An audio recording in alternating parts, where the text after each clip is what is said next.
పెడితే అలా పెరుగుతాయని మనం చిన్న చూపు చూస్తాం. కానీ అది కానీ మనం తీసుకుని యజ్ఞస్వరూపాన్ని ఆరాధన చేస్తే చాలా శ్రేష్టమన్నారు.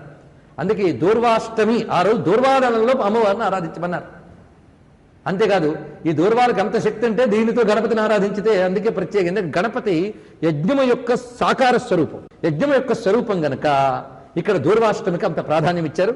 తర్వాత చెప్తున్నది ప్రధానమైనది, ఈ దూర్వాష్టమి కంటే ముందు వచ్చే అష్టమి ఏమిటది? శ్రావణ బహుళాష్టమి. ఆ వ్రతం గురించి ఇప్పుడు చెప్తున్నాడు. కృష్ణాష్టమి అది. శ్రీకృష్ణ జన్మాష్టమి గురించి రకరకాల సంప్రదాయాలు ఉన్నాయి. ఇప్పుడు నేను చెప్పిందే సంప్రదాయం అని నేను అన్నాను.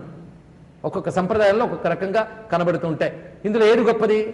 ఎవరు ఏ సంప్రదాయాన్ని అనుసరిస్తే వారికి అది గొప్పది. ఇందులో ఎక్కువ తక్కువ ఏమీ లేవు. అది కూడా మళ్ళీ చెప్తున్నా. కృష్ణాష్టమి రాత్రి వ్రతము, రాత్రి వ్రతంగా చెప్పారు ఇక్కడ. ఎందుకంటే స్వామి అర్ధరాత్రి ఈ రోజున ఉద్భవించాడు. స్వామి ఉద్భవించాడు ఎంతో, వాళ్ళ సోదరు కూడా ఇవాళ ఉద్భవించింది, అది కూడా తెలుసుకోండి. అందుకే కృష్ణుడు పుట్టకముందే శ్రావణ బహుళాష్టమి ఒక పెద్ద మహావ్రతంగా ఉండేది. అది ఒక పెద్ద రహస్యం. శాస్త్రాల్లో దీనికి మోహరాత్రి అని పేరు. వాళ్ళ రాత్రికి ఒక్కొక్క రాత్రికి ఒక్కొక్క పేరు చెప్పారు. దీని గురించి మనకు సప్తశతిలో కనిపిస్తుంది. కాళ రాత్రిర్మహారాత్రి మోహరాత్రిశ్చ దారుణ అనే మాట చెప్పారు.